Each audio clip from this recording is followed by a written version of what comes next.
this on so I don't know what y'all can see, but I'm reading outside from a little girl who's dragged as close as she can be inside watching me.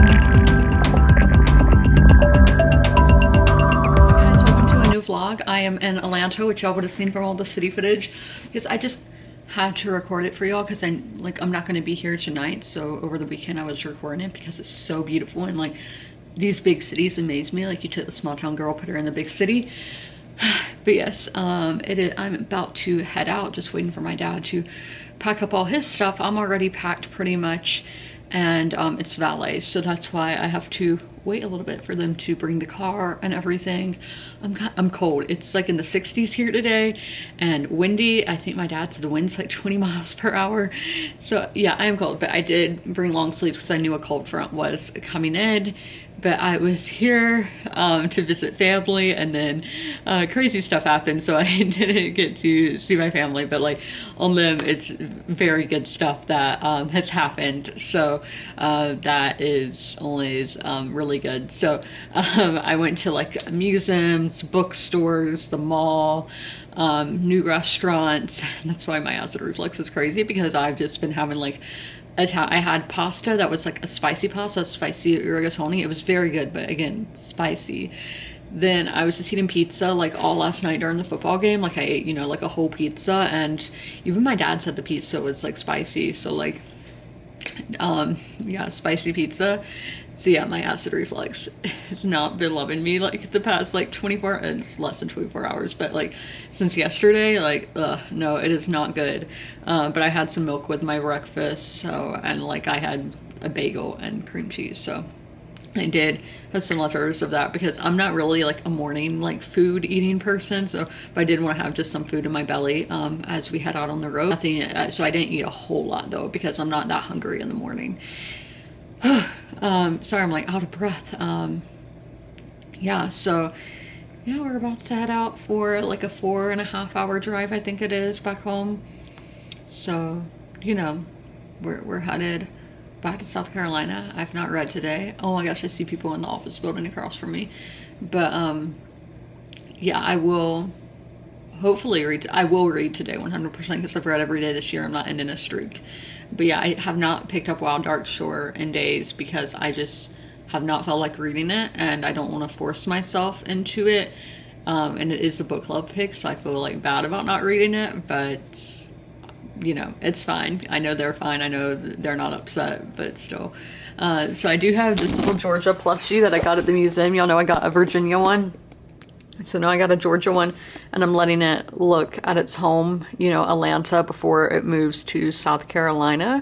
But yes, so I'm in Buckhead. I'm sad because I'm probably never going to get this view again. I'm never going to stay somewhere this fancy again. But, you know, and there's office people over there. Yeah, so I'm always kind of sad at the end of a trip, but I'm going home. I'm going to be with Fred. I'm going to be in my bed.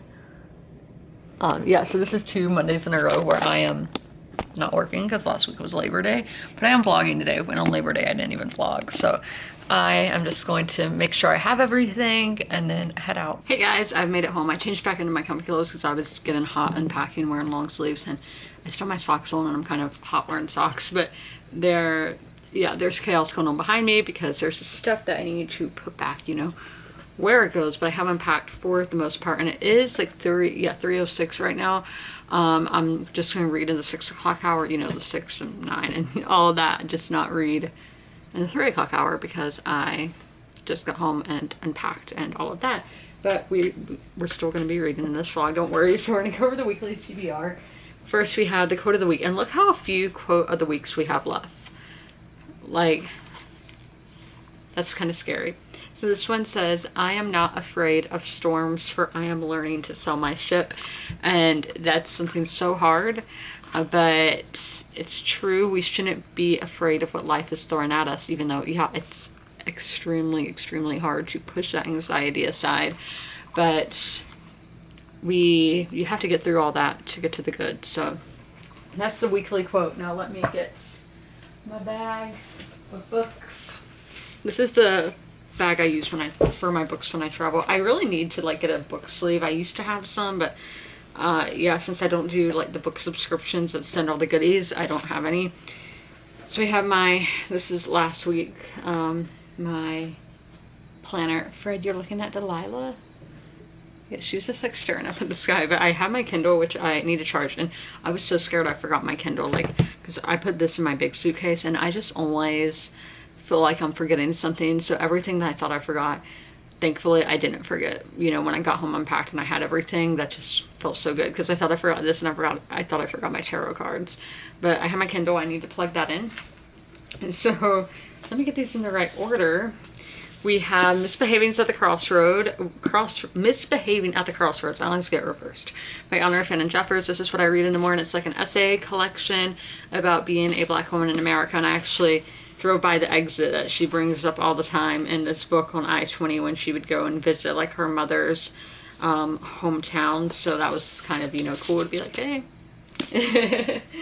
Next, we do have what has been the main focus that I should finish today, and that's Wild Dark Shore, a novel by Charlotte McConaughey. This is about a woman named Rowan who washes ashore on a very remote island down near the Antarctic, and nobody knows who she is, how she got there, because as I said, very remote and near Antarctica. Now on this island, there is a family, a father and 3 children who live there, and their job is to take care of the seed vault that is there, because this is in a climate change world where the sea levels are rising, so they are, you know, having to do everything they can to protect these seeds, because seeds, you know, bring life, and they might not be as they seem either. So that is that. And then this is the book that I'll probably start next. I'm not gonna go into what that's about yet though until we get there.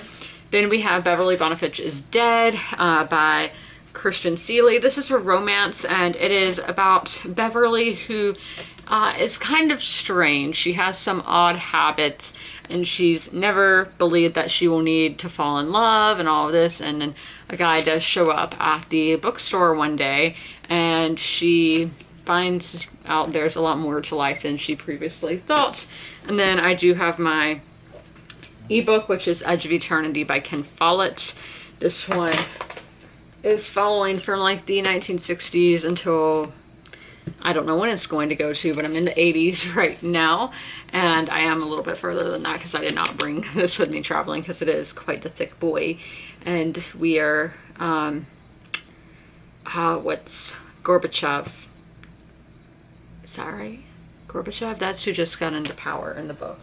So that's the weekly TBR. As I said, I'm not going to read right now because I just want to chill a little bit, because I've been up since y'all saw me very early this morning, and I am just tired from being on the road and everything. So I'm just gonna take it easy, because I am really hot as well, even though it's not even that hot here, but y'all know. So I just finished Wild Dark Shore, and yes, emotional, adrenaline filled ending for this book, because I only had like 10%, maybe a little less than 10% of the book to read, and yeah, it was definitely had a lot of feels. I think if you liked the ending of Atmosphere, but maybe wanted it to be slightly different like I did, then this is for you.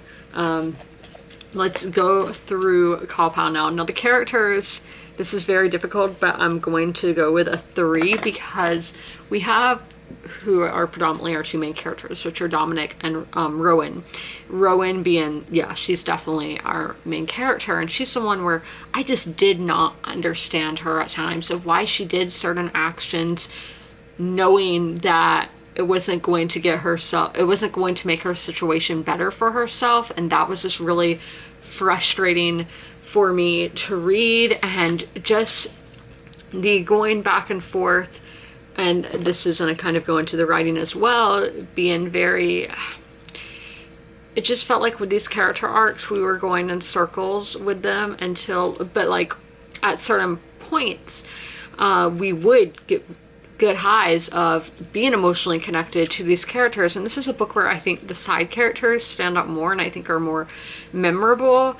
I do think this really reuses the kind of characters that we see in Migration, so just do be aware of that if you are reading the books like close together. I mean, I read them like a year and a half apart, and I can still see those similarities and everything, but I did really like our side characters. yes, so I did like those. As for atmosphere, it's getting a 5. The atmosphere was the best part of Wild Dark Shore. This island of Shearwater almost becomes a character in itself, just how well developed this island is, how it invokes, I never know if it's evokes or invokes, your senses, and just, you can feel it. You can feel the coldness of it, because we are in the Antarctic. I hope that's how you say something that is down in that part of the world. It's so vivid. You're so vividly immersed onto this island and into this world where climate change is ravaging the globe, and just so much of this seems like it could actually happen. Now the writing, again, I am going to give a 3. So again, words itself, it's fine. I did like that. Now there were some big words that you know, big words, smarty words, where I'm just like, what does this mean? So maybe have a dictionary when you're reading this. Again, I read it on Kindle, so I could just hold down on the word, and that made, the definition comes up if you do that on the Kindle. But there was just, as I said, a lot of repetitiveness with the plot. We were just going in circles, waiting to see who would crack first. And it was just like, okay, we get it. You think he's lying to you, you think she's lying. Let's do something about it, rather than just dilly-dallying around. And then there wasn't really a consistency with the chapter lengths, because Rowan's would go 20, 30 pages when everybody else would have 1 to, let's say, 10 at the most page chapters. And I'm just, that stresses me out when there's not a real consistency. But plot, I would say a 4. I did enjoy the plot itself of this woman mysteriously washing ashore. Now, I'm going to say a lot of it does remind me of migrations. I think a lot of like the tropes and all were used, but that's something that I see with a lot of authors, where their books are slightly similar to one another. This one being the characters again, atmosphere being the climate changed world, and then the plot each having that kind of mysterious backstory. But yes, the mystery here was really good, and I didn't know where it was going to go. So intrigue, again, we'll give intrigue a 4, because it kept me on the edge of my seat for, you know, a good chunk of it. I really didn't know what was going to happen. I was very scared for a lot of our characters. And logic, I'm going to do a 4 again for logic, because as I said, there were just some character instances where I did not understand why they did certain things. Also, with back to the characters, with the relationships, the romance, let me make a note of this so I remember to write about in my review. It was unnecessary to me, and I really just did not feel the chemistry. I thought it was random, did not like it. Enjoyment overall, this gave me 3-star vibes, because like it was a fine book, but I did get frustrated with the character work, with the writing, but everything else I thought was pretty good. And as I said, the atmosphere was definitely the standout. So let's do some math here. My literature people, we're about to do some math. This is going to be fun. We are doing 3 plus 5 plus 3 plus 12. Yeah, plus 3 is 26. Divide that by 7. So this is getting a 3.75. So I'm like, am I gonna unhaul this book? Because I typically keep books that are 3 and higher. They're higher than a 3-star, I mean. So this one technically is, and will go in as a 4-star on Goodreads. But we will just have to see if I decide to keep it or not. As I didn't talk about the themes at all, because like I knew I would feel this disconnect for not reading this book for 2 days, that I would have a really difficult time doing a review. And I mean, that's my fault, but like I can't help it. I was traveling, you know, like I should have read, but I just didn't feel like it and didn't want to force myself to read. But with the themes, we have what grief can do to you and how different people handle different forms of grief. Also love and the power of love. And how far love will take you, and just the cycle of grief and the cycle of love, and how both things are very interconnected. Yeah, it's happy Tuesday. See, I'm so confused with the days since I didn't work yesterday, but I am about to go back at 2, which is in like 35 minutes. But I do want to tell y'all what Kidnap is about before I get into it today. I wish I could like, okay, yeah, I can move it up like that. Okay, Kidnap. This is our next book, and I am just so shiny. I do have makeup on, but let's see what the blurb of this book is. It's a very long blurb because people didn't know how to get to the point. And obviously this author did it by making this book 600 pages. A few minutes after 9 o'clock on the night of March 1st, 1932, Charles Augustus Lindbergh Jr., the 20-month son of Charles and Anne Lindbergh, was stolen from his crib in his parents' new home near the village of Hopewell, New Jersey. Thus began the crime of the century, perhaps the most fascinating mystery of our time, one which few people know about in all its drama and suspense, detection, intrigue, and family tragedy. Kidnap tells the whole story in full for the first time. During the 25 years following the Lindbergh kidnapping, George Waller unearthed the buried details of the crime, the capture, the trial, the appeal, and his account races with the pace and color of fiction, yet everything recreated in Kidnap actually occurred. Capping an era of murder and carnival, bootleg whiskey, and paper millionaires, the Lindbergh case swiftly became an affair of honor, a matter of conscience, for its victim was the idol of America, the adored Lindy, who, by flying nonstop across the Atlantic alone in a flimsy single-motored plane, did what no one had done before. All America glowed with pride when the modest young hero wed Anne, charming daughter of the wealthy Dwight Morrows, and rejoiced again when Lindy was presented with his first, oh my gosh, it's the longest description ever, first child, the fair-haired, blue-eyed boy who bore his name. Then the kidnapping. Stunned by the shocking news, an incredulous nation asked who stole the Lindbergh baby, why. The events which led to the answers to these questions unfolded over a period of 4 years, 1 month and 2 days, from the moment the child was stolen to the moment when the man convicted of the crime paid with his life. Nothing less than a full account can do justice to the extraordinary aspects of the case and to the people who were caught up in it. Dr. John F. Condon, the mysterious Joffsey, Betty Gow, the baby's pretty Scottish nursemaid, Gaston B. Means, the dimpled ex-federal agent, and his wealthy society victim, Miss Evelyn Walsh McLean. Arthur Kohler, the U.S. government wood technologist who performed miracles of scientific detection, Bruno Richard Hauptmann, and the Bronx carpenter and his wife Anna. Wylance and Wiley, the attorneys who met in the courtroom battle, Governor Hoffman of New Jersey, who wanted the last word, and a host of others who became entangled in the Lindbergh case. Through this work, through greed, and through accidents of fate.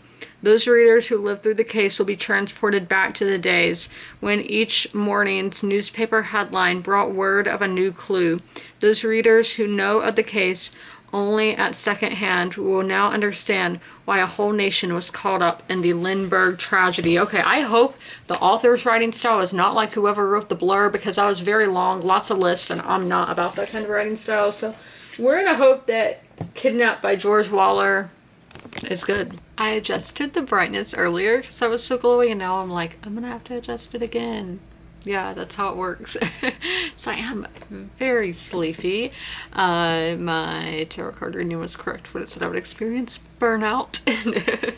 So I read 66 pages in Kidnap, and I want to go through my thoughts. So that's 11% of the book read, so it should take me about 10 days to read this book. So for my first note is this reads like fiction. It's definitely narrative, nonfiction. I know a lot of people are into that, but yeah, it reads like a noir.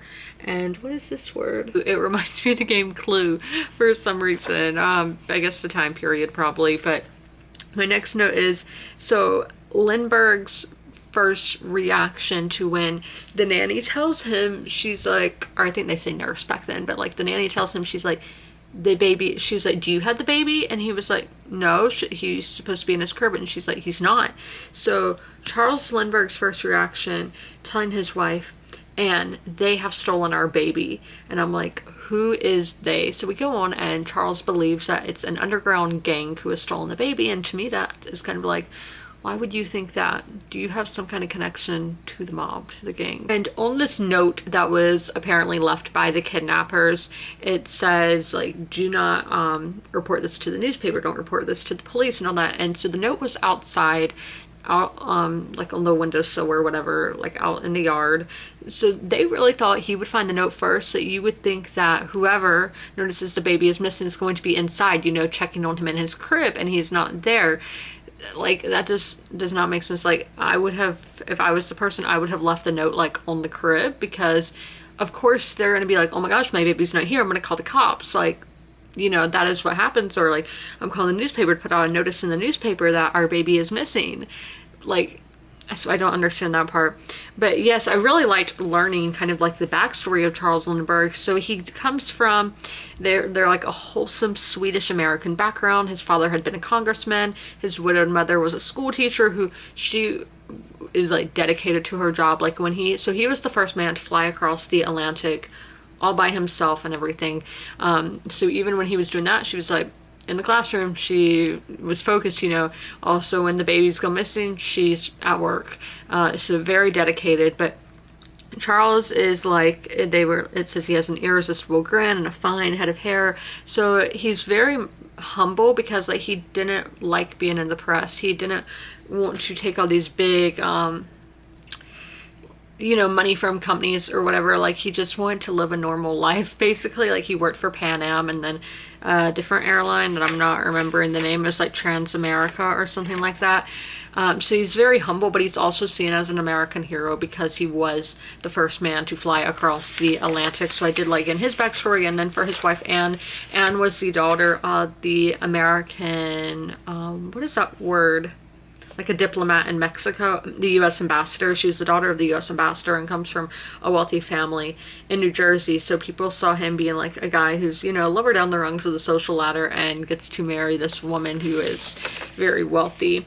But with this, with the kidnapping, like, everybody was getting asked about. Like, Al Capone even put out like 2 statements, one public, one private. And then they even asked Albert Einstein for his opinion. And I'm like, this was like when Travis Kelce and Taylor Swift got engaged. Like, everybody, even the president of the United States, was being asked for his opinion on the engagement. I'm like, that's what this sounds like. Like, we're asking Albert Einstein his thoughts on this kidnapping. We're asking Al Capone, like, what? That it's just, we're just asking everybody. And then the next one, so one of the suspects, you know, obviously the police are like, okay, it's going to be, they are thinking that it could be somebody connected to the family, like one of their servants or whatever. So there is Betty, who we have read a book about, the Lindbergh's Nanny book. She had a boyfriend named Red, who, he was a sailor, and they met because he was working at a yacht, and obviously she was working for the Lindbergh family, and that's how they met. And it turns out during the investigation they find out that he came to America illegally, and I did not realize back then, and so that was probably the 1920s, that there were immigration laws. Like, I knew Ellis Island was a thing, and you know, they had to, a lot of people like change their names. Like, I even had an German ancestry who or anglicized the spelling of their last name coming to America. So I knew all that would happen, but I didn't know that you could come here illegally. Like, I just thought anybody could show up. Like, in my mind, I would think that those laws probably became a thing probably during like Ronald Reagan. Like, everything only stems back to Ronald Reagan. But okay, I thought I had one more note. Did I not put a tab on it? Give me a second. Lowe's is having a really hard time since this book is, you know, over 60 years old. I was struggling there.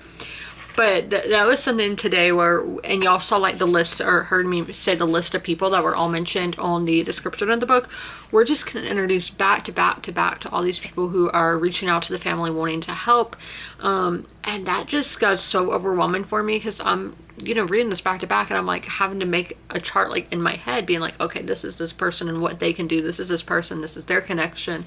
And I just wish there was some gaps in between all these different people being introduced to the story, because I mean, y'all know they're all men, and it gets just overwhelming, and I'm just like, what are their skills? Why are they reaching out? So that is all on Kidnap for the day. I've gotten to 75% into Beverly Bonnefinch is Dead, so I want to just give an update on my thoughts. It's mainly on the character work and then pacing, writing kind of thing. So with the character work, she's still very much unhinged, because at first she is very relatable, but it's just, we've been through years and it seems like nothing is happening. Like, nothing is happening in her character arc. She is not developing.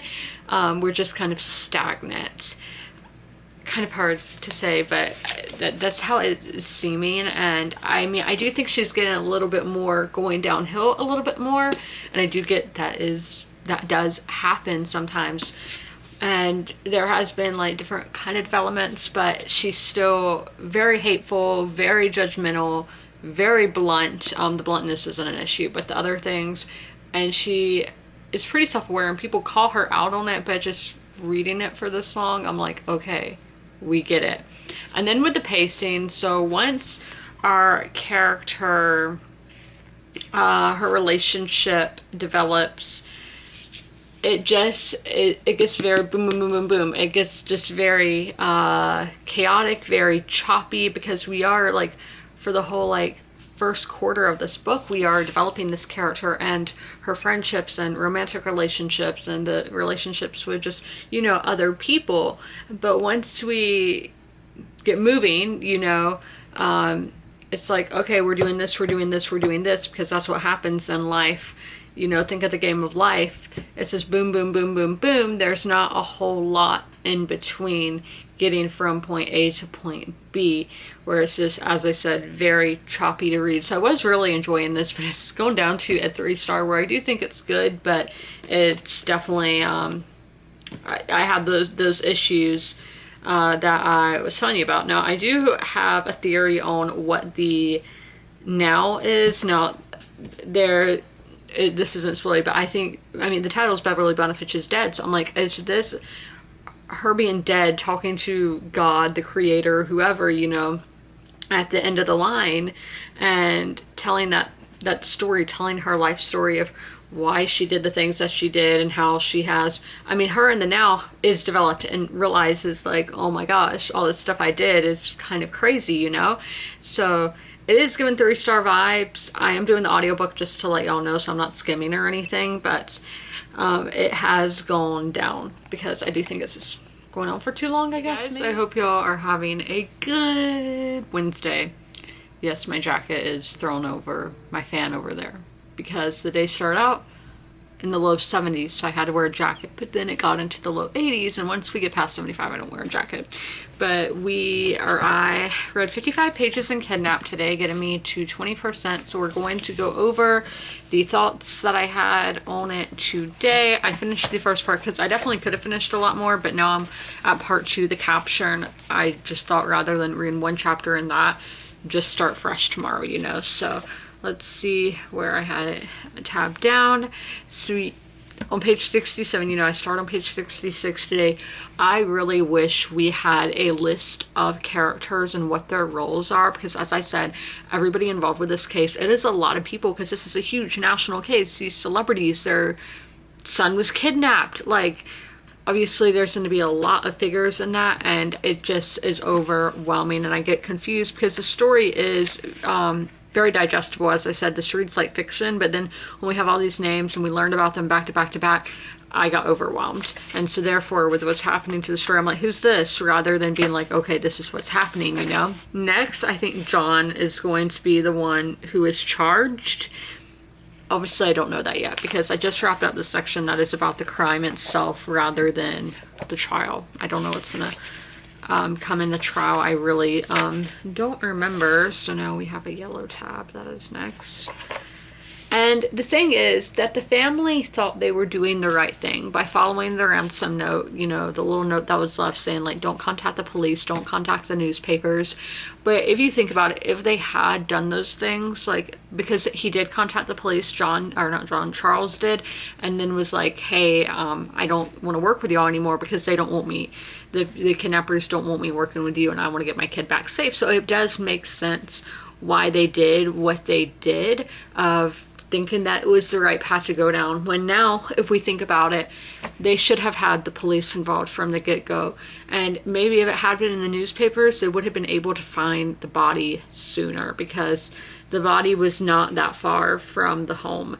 And the people who even found the body, they didn't know that there was a missing little boy, and let alone the Lindbergh baby. So it's, yeah, it's just like, what could have been if they went through the usual route of things of telling the police, having police working the investigation, and then having the newspapers and the public be looking out as well. 2 notes on this page. So at first, when the body is found, the state police is like, and it would serve no purpose for either of them to see the body, either of the parents. And at first that was just kind of like, that's kind of strange. So how did they identify the baby? They have his nanny come in, and I'm like, okay, what if the nanny was in on the crime? Which, I mean, I don't have any substantial proof of that yet, but what if she had been, and she'd just be like, yes or no, that's the baby, you know, like, that's the baby or it's not the baby, you know? So I just thought that was interesting, but eventually Charles Lindbergh does go to the morgue to identify